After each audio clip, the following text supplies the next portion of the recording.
I watched my sister inherit money and immediately asked me to loan her more, then accused me of being greedy when I said no. I was standing in my kitchen making coffee when my phone buzzed with a text from my sister Vivian that made me laugh out loud. "Can you loan me $85,000? I need it by Friday." This was 8 hours after she'd inherited $340,000 from our Aunt Millicent's estate. 8 hours. I read it 3 times, certain it was a joke, maybe even a screenshot she'd accidentally sent me from some Reddit post about entitled siblings. But then the 3 dots appeared, pulsing at the bottom of my screen, and another message came through. "I know you have it. Family helps family." My hand froze halfway to my mouth with the coffee mug. She was serious. I'd spent the last 6 years building my consulting business from nothing, working 70-hour weeks, living in a studio apartment with furniture from estate sales while I poured every dollar back into the company. Vivian knew this because I'd helped her move 4 times during those same 6 years, each apartment bigger than the last, each funded by a different boyfriend or a new credit card she'd somehow qualified for, despite never holding a job longer than 8 months. She'd borrowed my truck, my tools, my time. I'd co-signed her car lease when she was 23 because Dad asked me to, then spent 18 months making payments when she decided the monthly bill was inconvenient. The car got repossessed anyway. I'd never asked her to pay me back because that's what family did, right? You helped without keeping score. Except apparently, Vivian had been keeping score the entire time, and in her ledger, I owed her everything. The funeral had been 6 days earlier. Aunt Millicent had been Dad's older sister, a sharp-minded woman who'd never married, never had kids, and had spent 40 years as a patent attorney in Chicago before retiring to a small house in Asheville. She'd called me every few weeks, always wanting to hear about the business, offering advice that was surprisingly relevant, even though her legal expertise was in technology patents, not business consulting. She'd sent me a leather-bound notebook for my 30th birthday with a note that said, "For all the ideas that matter." I'd cried reading it because she was one of the few people in my family who'd ever acted like my work mattered, like I was building something real instead of wasting time on a hobby business, which is what Dad called it, until my company cleared $500,000 in revenue last year. Vivian hadn't visited Aunt Millicent once in the last 5 years. Not once. When Millicent had hip surgery 3 years ago, I'd driven down to Asheville every weekend for 2 months to help her with groceries, yard work, and physical therapy exercises. Vivian had sent a card. One card. It had a generic printed message, and her signature, nothing else. But at the funeral, Vivian had sobbed so loudly during the service that people in the front row turned around. She'd worn black Chanel sunglasses and a dress I knew cost more than my monthly rent because she'd posted about it on Instagram 2 weeks earlier with the caption, "Investment pieces matter." She'd gripped Dad's arm like she might collapse, and everyone whispered about how hard this was for her, how close she and Millicent had been. I'd stood there in my only suit, the one I'd bought for business meetings, and felt sick. The will reading happened on a Thursday morning at the law offices of Graham Sheffield and Associates in downtown Asheville. Attorney Graham Sheffield was maybe 60, with gray hair and the kind of steady voice that made you believe everything would be handled properly. He'd been Millicent's attorney for 23 years. The office smelled like old books and furniture polish. Dad sat on my left, Vivian on my right, and Mom had stayed home because she and Millicent had never gotten along, something about an argument at a wedding in 1997 that nobody would explain.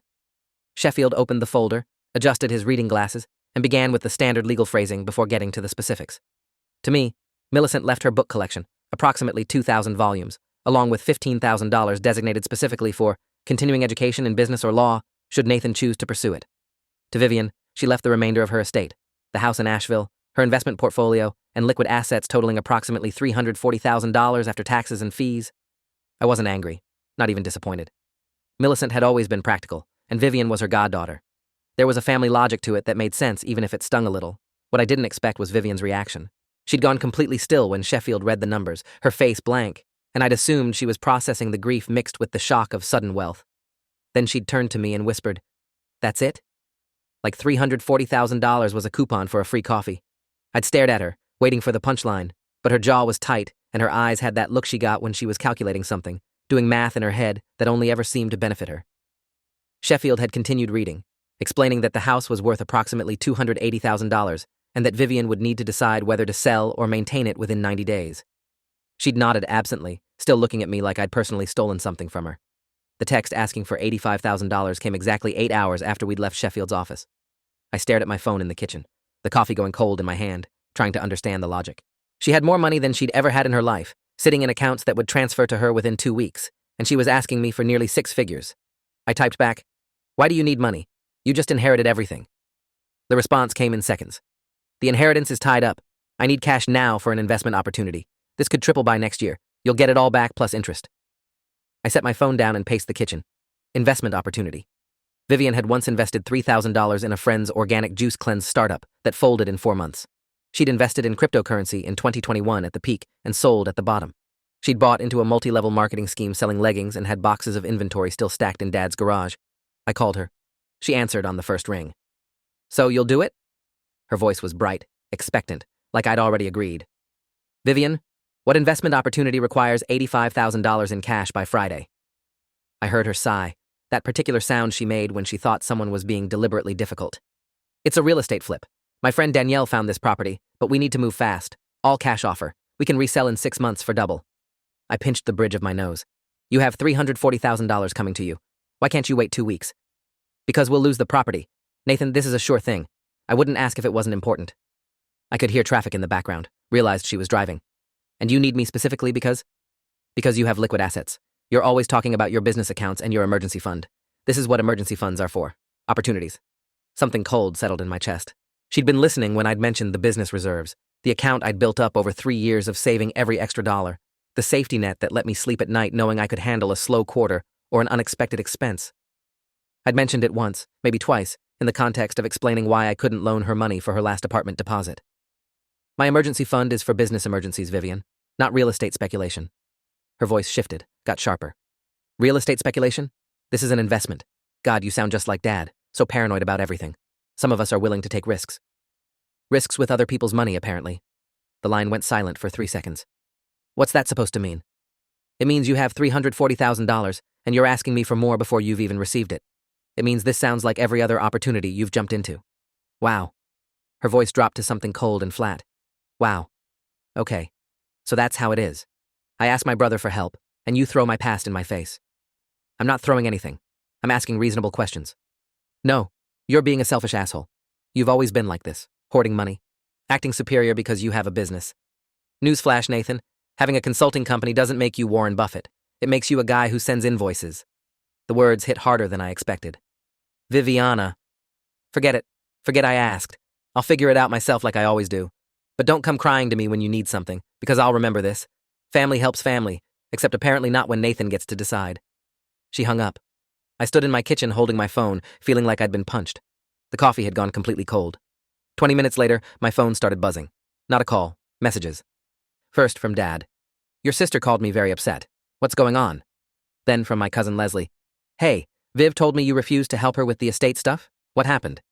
Then from Vivian's best friend Amber, someone I'd met maybe twice. "Really classy refusing to help your sister when she just lost her godmother." I read them in sequence, my confusion turning to something sharper. "Estate stuff?" I opened the message thread with Dad and called him. He answered with, "I thought you two were close." "We are. Were. Dad, what did she tell you?" "She said you refused to help her access Aunt Millicent's estate, that there's some legal issue and she needs money to resolve it, but you won't help even though Millicent left you money too." I actually laughed, a short bark of disbelief. "Dad, that's not what happened. She asked me to loan her $85,000 for a real estate investment. I said no, there's no legal issue with the estate." Silence on the line. Then, $85,000? "Yes." "For what?" "She said a real estate flip with a friend. Dad, she just inherited $340,000. Why would she need my money?" More silence, longer this time. I heard him exhale slowly. "I don't know, son. But she was crying on the phone, really upset. Said you called her irresponsible." I didn't, but I stopped, because I had kind of implied it, hadn't I? I questioned the investment. I didn't call her anything. "Well, she's hurt. Maybe you should call her and smooth this over." "Smooth what over? She lied to you about what happened." "Nathan." His voice had that warning tone, the one that meant stop arguing. "She's your sister. She just lost someone important. Maybe cut her some slack." I wanted to throw my phone across the room. Instead, I said, "Sure, Dad, I'll handle it," and hung up before he could respond. The messages kept coming. Vivian had apparently sent a group text to extended family explaining that she was going through legal issues with the inheritance and that I was refusing to help despite Millicent leaving me money too. My Aunt Carol, who I hadn't spoken to in 2 years, sent me a message calling me selfish. Uncle Raymond sent a question mark. My cousin David sent, "Dude, what's going on?" I ignored all of them, opened my laptop, and started looking up real estate investment scams. Because that's what this felt like now. Not just Vivian being impulsive, but something coordinated. The immediate ask after inheritance, the tight deadline, the friend I'd never heard of, the pivot to playing victim when I said no. Friday came and went. Vivian didn't contact me, but the family messages continued. She'd posted something on social media about learning who your real family is, and people showing their true colors in hard times. 38 people had liked it. 12 had left supportive comments. I didn't respond, didn't engage, just watched the narrative build around me like a cage. On Sunday, Dad called again. Your mother wants you to come to dinner on Wednesday, family dinner. We need to talk about this situation. What situation? Vivian lying about what happened? Nathan, please, just come to dinner. Let's work this out as a family. I agreed, because saying no would just add fuel to whatever story Vivian was building. Wednesday arrived with rain, one of those early autumn storms that turned the roads slick and made the sky the color of bruises. Mom had made pot roast, which she only did for serious occasions. The dining room table was set like Thanksgiving. Nice plates, cloth napkins, the serving dishes we only used for holidays. Vivian was already there when I arrived, sitting next to Mom, her eyes red like she'd been crying recently. Dad gestured me to the seat across from her. We ate in loaded silence for 10 minutes before Dad cleared his throat. So, I think we need to talk about what happened with Aunt Millicent's estate. I set down my fork. There's nothing wrong with the estate. Vivian inherited everything according to the will. That's it. Vivian's voice was quiet, hurt. That's not what this is about, and you know it. Then what is it about? It's about you acting like I don't deserve what Millicent left me, like I'm going to waste it. I stared at her across the table, genuinely confused. I never said that. You implied it, when you refused to help me. Help you with what, Vivian? Say it clearly. Tell Mom and Dad exactly what you asked me for. Her jaw tightened. Mom intervened. Nathan, there's no need to be aggressive. I'm not being aggressive. I'm asking her to be honest about what she asked me for. Dad leaned forward. She told us she needed help with legal fees to access the inheritance faster. That's a lie. The word dropped like a stone. Vivian's eyes went wide, wounded. Mom gasped. Nathan. It's a lie, I repeated, looking at Vivian. You asked me for $85,000 for a real estate investment with a friend. You said it was an opportunity that would triple in value. You never mentioned legal fees or the estate. Vivian's face did something complicated.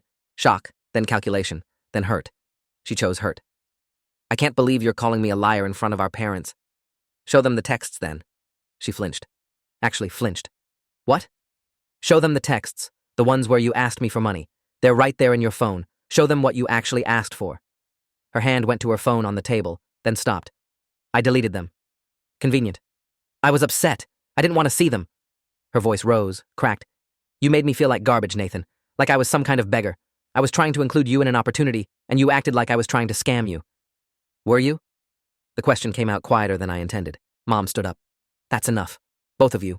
This is family dinner, not an interrogation. But Dad was looking at Vivian now, something shifting in his expression. What real estate investment? Vivian turned to him. It doesn't matter now. The opportunity's gone. I missed it because Nathan wouldn't help, and now it's too late. What was the property? Dad pressed. Where was it? Does it matter? Yes. Vivian stood up, her chair scraping against the floor. I don't have to defend myself, especially not to him. Millicent left me that money because she trusted me, and if Nathan can't be happy for me, that's his problem. She grabbed her purse and coat. Mom reached for her. Vivian, sit down. No. I came here thinking we could fix this, but clearly Nathan's made up his mind about me. He thinks I'm irresponsible and stupid, and nothing I say will change that. She looked at me, eyes bright with tears that might have been real. I hope you're happy with yourself. She left. The front door closed hard enough to rattle the frame. Mom turned on me immediately. Are you satisfied? Mom, she lied to you. She's grieving. She just lost her godmother. So did I. But that was the wrong thing to say, because I hadn't cried at the funeral, hadn't sobbed loud enough for people to notice, and in Mom's equation, that meant I cared less. Dad was quiet, staring at his plate. Finally, he said, Did she really ask you for $85,000? Yes. For a real estate thing? Yes. He nodded slowly, picked up his wine glass, then set it down without drinking. That's a lot of money. I know. And she has the inheritance coming. I know. Mom made a frustrated sound. But maybe she does have legal fees. Maybe... Margaret. Dad's voice was firm. She told us she needed money to access the estate. That's not how estates work. Sheffield would have explained that to her. The money transfers automatically once probate clears. Mom's face did something uncertain. Well, maybe she misunderstood. Or maybe she lied. I stood up because I couldn't sit there anymore. Couldn't watch them bend reality to make Vivian's story work. Thank you for dinner. I'm going to go. I left before they could argue. Driving home through the rain, my phone buzzed 4 times. I didn't look. When I got back to my apartment, I pulled up the text thread with Vivian and took screenshots of everything. Her initial request, my questions, her responses about the investment opportunity, All of it. I saved them to 3 different places: my phone, my laptop, and a cloud drive. I didn't know why I felt the need to preserve evidence, but some instinct told me this wasn't over. The next morning, I got an email from Graham Sheffield's office. Subject line: Re. Millicent Foster Estate. Request for information. My stomach dropped. I opened it. Mr. Nathan Foster, we received an inquiry from your sister Vivian regarding the distribution of your late aunt's estate. She has requested documentation proving that her inheritance was properly calculated and that no assets were improperly allocated to other beneficiaries. While this is unusual, we want to ensure all parties are satisfied with the estate settlement. Please contact our office at your earliest convenience to discuss. I read it twice. Then I called Sheffield's office. The receptionist put me through immediately. Sheffield's voice was professionally neutral. Mr. Foster, thank you for calling. What's going on? Your sister came to our office yesterday. She seemed quite distressed. She expressed concerns that the estate settlement might have been incorrect, that she should have inherited more than was distributed to her. I closed my eyes. Did she say why she thinks that? She mentioned that you had a close relationship with Ms. Foster and implied that perhaps Ms. Foster had made verbal promises to her that weren't reflected in the will. She asked if wills could be contested on those grounds. Can they? In certain circumstances, but the burden of proof is extremely high, and in this case, Ms. Foster's will was very clearly written and recently updated. There's no ambiguity. Sheffield paused. Mr. Foster, may I speak frankly? Please. Your sister also asked detailed questions about your inheritance. Specifically, whether the books and the $15,000 were valued correctly, and whether there might be additional assets that weren't disclosed. The pieces clicked together with sickening clarity. She thinks I'm hiding money. She didn't say that explicitly, but yes, that was the implication. Sheffield's voice softened slightly. For what it's worth, I've handled estates for 30 years. I've seen family dynamics play out in every way possible. Your aunt's will was extremely clear. She met with me 6 months before she passed to update it. She was of sound mind, very specific about her wishes, and she explained her reasoning for each bequest. I cannot share those reasons without violating attorney-client privilege, but I can tell you that she thought very carefully about what she was doing. Something in his tone made me ask, did she expect Vivian to react like this? A long pause. She anticipated certain possibilities. That's all I can say. I thanked him and hung up, then sat staring at my laptop screen. Vivian wasn't just asking for money anymore. She was questioning the entire estate, implying I'd somehow manipulated Aunt Millicent or hidden assets. The narrative was shifting from Nathan won't help me to Nathan stole from me. And she was doing it with lawyers, with official channels, making it legitimate and scary. My phone rang. Unknown number. I answered cautiously. Is this Nathan Foster? A woman's voice, professional, slightly tired. Yes? This is Patricia Donnelly. I'm a certified financial planner. Your sister Vivian came to see me yesterday. She's listed you as a reference on some paperwork, and I have a few questions.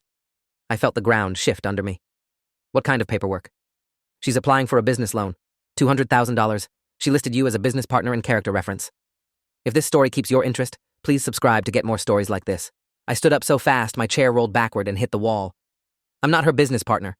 I have no business relationship with her at all. Silence on the line. Then, I see. She indicated you were partnering with her on a real estate investment venture. No, absolutely not.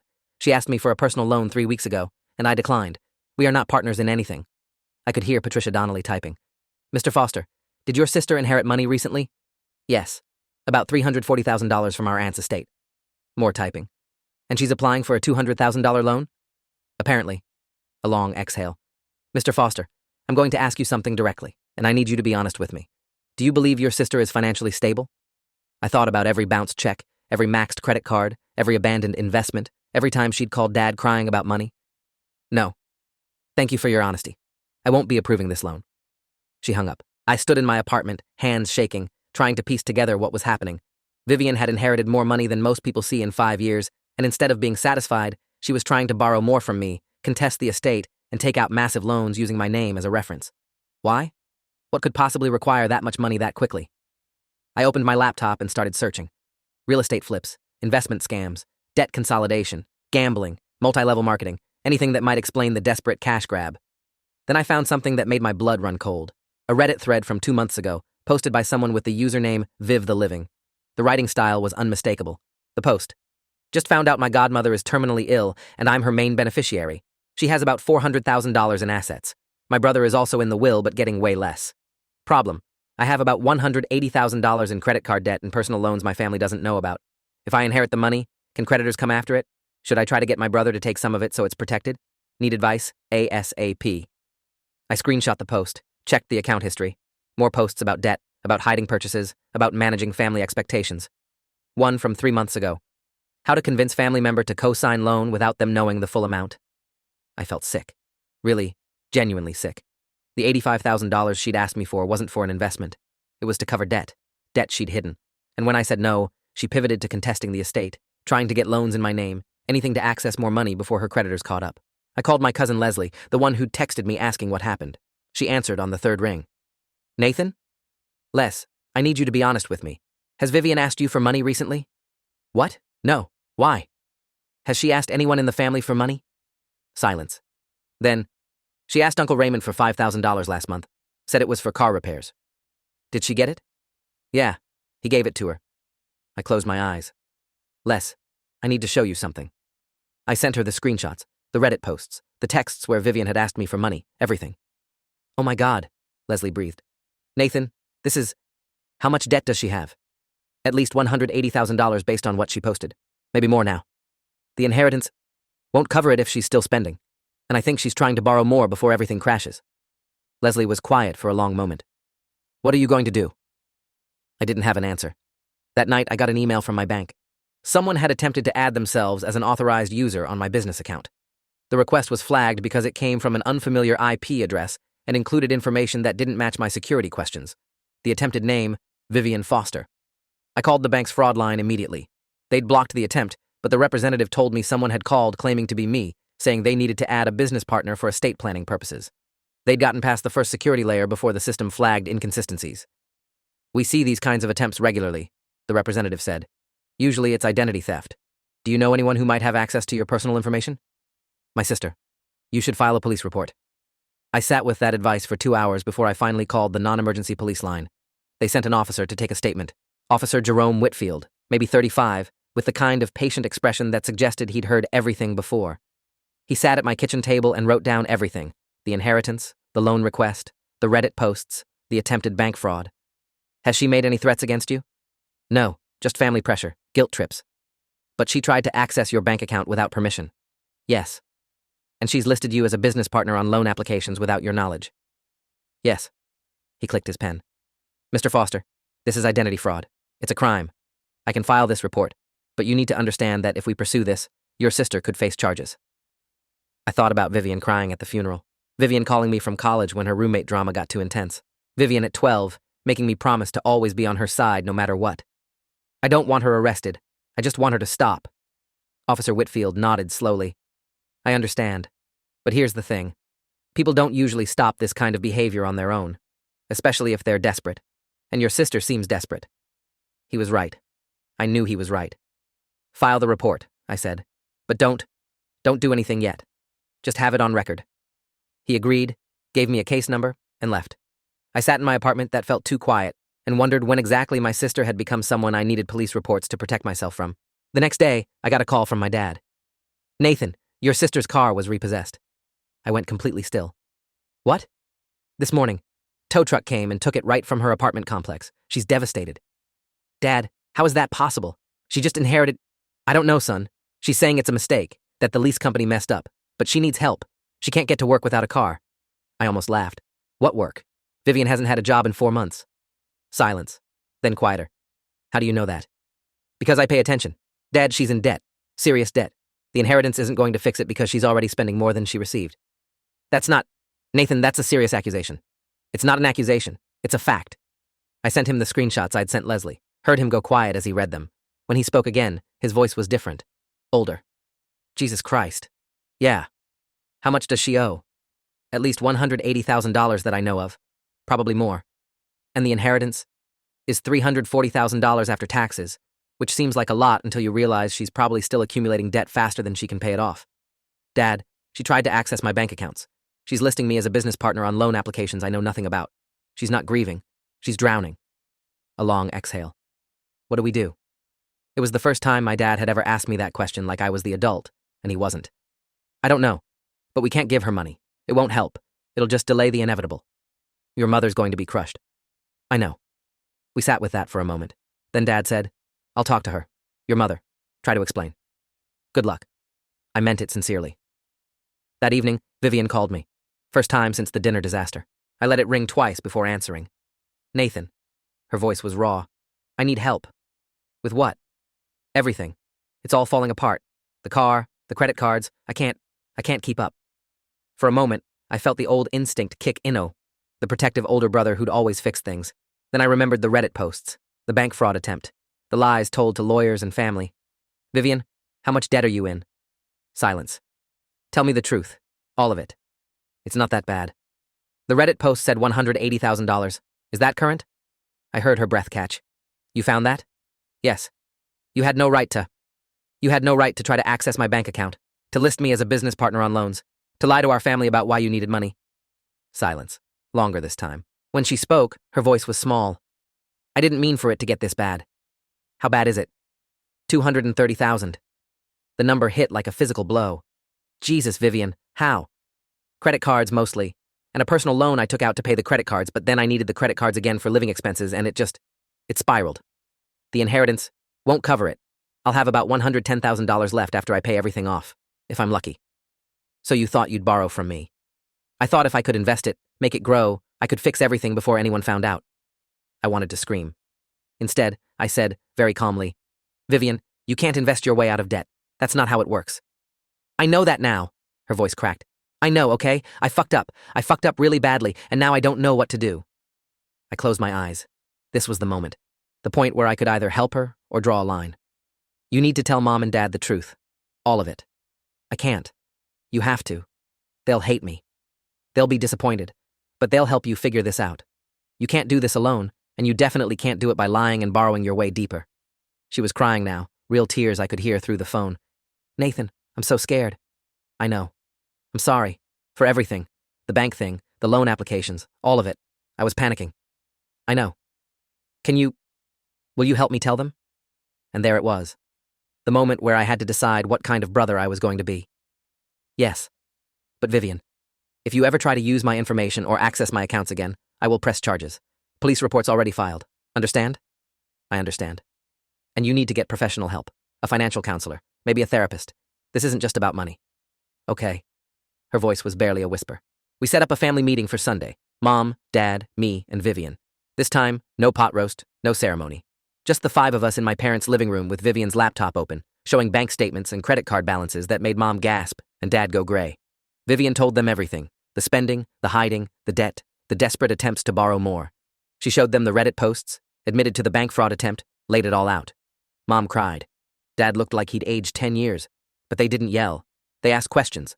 Lots of questions. How long had this been going on? Why hadn't she asked for help sooner?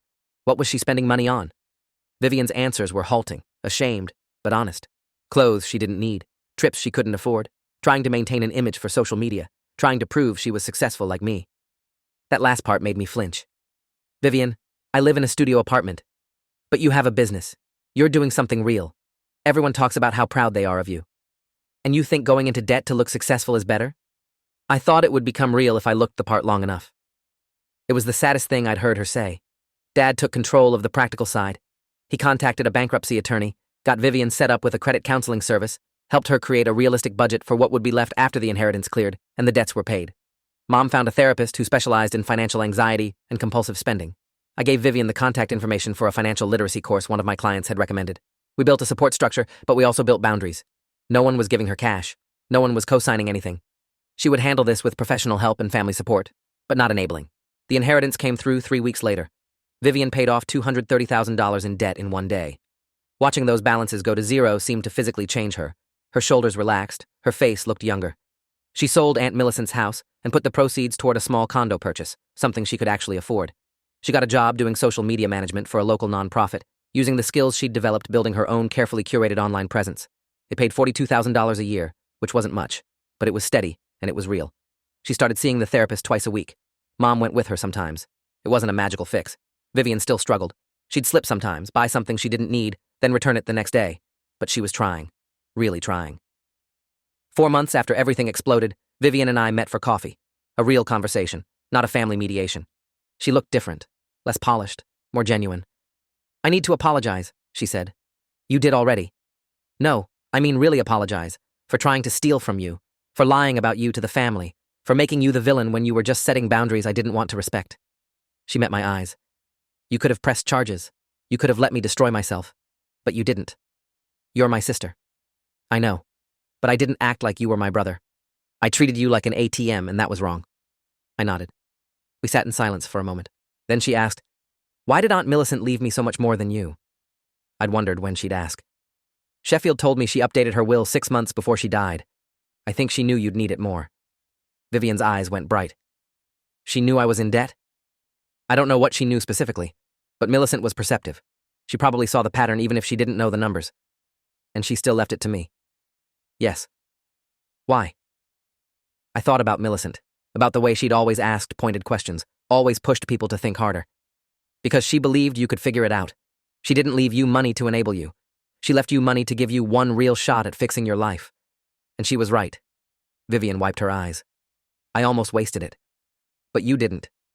Only because you stopped me. No, you stopped yourself. I just held the mirror. She smiled, watery but real. That's very therapist of you. I've been doing some reading. We both laughed, and it felt like something had shifted, like maybe we could actually be siblings again, instead of just people who shared DNA and trauma. 6 months later, I got a letter from Graham Sheffield's office. Inside was a smaller sealed envelope with my name written in Millicent's distinctive handwriting. Sheffield's note explained that Millicent had left instructions for this to be delivered 6 months after the estate settled, assuming circumstances warranted it. I opened the envelope carefully. Inside was a single page, dated 2 weeks before Millicent died. Nathan, if you're reading this, it means Vivian encountered trouble with the inheritance, and you helped her navigate it. I knew she would. I've watched her spiral for years, and I've watched you try to save her. I left her the bulk of the estate not because she deserved it more, but because she needed the crisis. Money wasn't her real problem. Her relationship with money was. I hoped that inheriting a significant sum while drowning in hidden debt would force the issue into the open where your family could actually address it. The letter continued. I left you less because you don't measure your worth in dollars, and because I trusted you to do the right thing when she inevitably asked you for more. The $15,000 for education was my way of telling you to keep investing in yourself, not others. The books were because I know you'll actually read them. And because there's one in particular I think you'll need. Check the Steinbeck collection. I went to the boxes of books still stacked in my spare room, found the Steinbeck section, and pulled out East of Eden. Inside the front cover was another envelope, thicker this time. Another letter.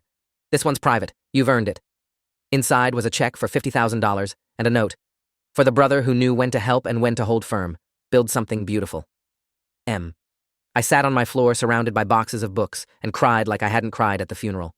Millicent had orchestrated all of it, the unequal inheritance, the timing, the crisis. She'd set up a test, not of me, but for Vivian, and she'd trusted me to help her pass it. I called Vivian. When she answered, I said, Millicent was playing chess while we were playing checkers. What? I told her about the letters. Vivian was quiet for a long time. Then, she really thought I could fix myself? Yeah. And she trusted you to help me do it without enabling me. Yeah. That's incredibly manipulative. Yep. And kind of brilliant. Also, yep. Vivian laughed, the sound lighter than I'd heard from her in years. I miss her. Me too. Nathan? Yeah? Thank you. For being who you are, even when I made it really hard. You're welcome. And Viv? Yeah? Don't ever try to access my bank accounts again. Deal. A year after Aunt Millicent's funeral, our family gathered for Thanksgiving. Vivian brought her therapist's recommendation letter. She'd successfully completed treatment and was maintaining healthy financial habits. Dad looked proud in a way I hadn't seen directed at Vivian in years. Mom cried happy tears. Leslie gave Vivian a hug that looked like it cracked ribs. Uncle Raymond asked if she'd paid him back the $5,000 for car repairs. She had, with interest and an apology. We ate turkey and argued about football and told embarrassing stories about each other, and it felt normal in a way it hadn't felt in years. After dinner, Vivian and I did dishes. Elbow deep in soap suds, she said, I got a promotion at work. Yeah? Social media director. $58,000 a year, and I'm not going to blow it this time. I know. How do you know? I handed her a plate to dry. Because you just told your brother about a promotion without immediately asking to borrow money to celebrate it. She laughed, setting the bar pretty low there. Taking what I can get. We finished the dishes in comfortable silence. As I was leaving, Vivian walked me to my car. I've been thinking about what Millicent did, she said, setting up that whole situation. And? Part of me is still mad that she didn't just sit me down and tell me I had a problem. But mostly, I'm grateful, because she knew I wouldn't have listened to a lecture. I needed to hit rock bottom in a controlled environment. Controlled? She made sure I'd have enough to survive the fall. And she made sure you'd be there to help me climb back up. That's controlled. I looked at my sister, really looked at her, and saw someone different from the person who'd asked me for $85,000 8 hours after inheriting a fortune. Someone humbler, harder, more real. You did the climbing, Viv. I just spotted you. Still. She hugged me, quick and tight. I love you, even though you're insufferably responsible. I love you, even though you tried to commit bank fraud against me. She pulled back, laughing. Are we ever going to let that go? Absolutely not. That's sibling ammunition for life. Fair. I drove home through November darkness, thinking about inheritance and what we actually passed down.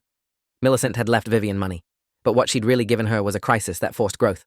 She'd left me books and a smaller sum, but what she'd really given me was trust. Trust that I'd do the right thing even when it was hard. The numbers had never been the point. The point was who we became in the process of dealing with them. My phone buzzed at a red light. Text from Vivian. Hey, I know I've been better about boundaries, but I have a favor to ask. My stomach tightened. Old reflexes. Then the second text came. Can you look over my business plan? I'm thinking about freelancing on the side, but I want a second opinion before I commit to anything. No money involved, just your honest take. I smiled, typed back, send it over, happy to help. Because that's what family did. Not enabling, not rescuing, just supporting each other through the actual work of becoming better. The light turned green. I drove home, the city lights blurring past, thinking that maybe Millicent had left us one more thing. The possibility that we could all survive our worst selves if we had people willing to love us through the consequences.